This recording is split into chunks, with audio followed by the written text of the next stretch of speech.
Paddling in schools, is it okay? Oklahoma is one of 19 states that still allow corporal punishment in schools.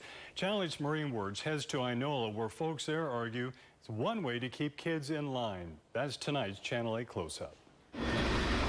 So I'm not going to ever say you have to swat.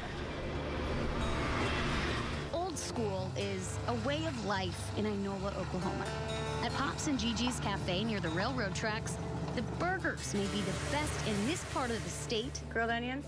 All right. It's 10. But owner Charlie Weatherly says what really keeps folks coming back is the sense of community, often missing in faster-paced towns. You know what they drink, you know what they're going to order, you know what specials they like, which ones they don't, so. It's not just a philosophy they have at the cafe, but in the school district, too. School officials believing an old school solution is one way to handle new problems with kids. We have twice as many requests for us to swat as we actually swat. Call it licks, spanking, or swatting, but for certain generations, if you were on the receiving end of a paddle, it was a common and accepted form of punishment. What bothered me about the discussion. Yeah, go ahead. It's always been, oh, this child's been swatted and they're going to become this horrible criminal. And yet I'm saying most of the kids my age, as we grew up, we probably mostly all were swatted, and most everyone I knew came out okay. Kent Holbrook, the superintendent of Inola Public Schools, says with written permission from parents, they swat about 1 to 2 elementary kids a month. And it's never the first form of punishment. So do you feel like it's an effective form of discipline?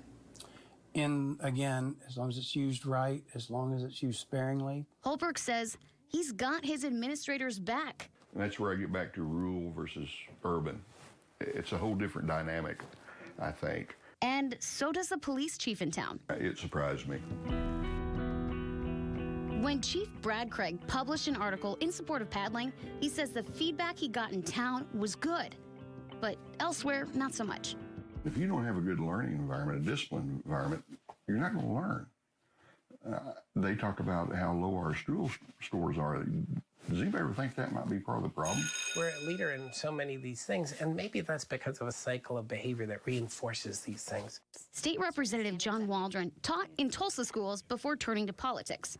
He agrees that districts should be the ones deciding how to discipline students, but he doesn't believe in paddling because Oklahoma has the 7th highest rate of corporal punishment in schools, according to the Office of Civil Rights. Does that surprise you? I don't want us to be top 10 in spankings. So I'm not going to ever say you have to swat. But I'm also never going to tell a parent, no, you should never swat. When you sat him down there, he really knew that this is an I think that he never got a lick in school, so that might have had something to do with it, the fear, the fear of it, so. When Charlie's son was in elementary school, she signed a paperwork that gave the school the okay to swat right in front of him. I trust my people, You really trust him? I do. I trust our schools. We have a great school system here. For folks here, they know the old school way of life may not be for everybody, but that's how they do it around here. Reporting in Inola, Maureen Wurtz, Tulsa's Channel 8. Paddling is illegal in 31 states. It's also banned in every Catholic school in the country.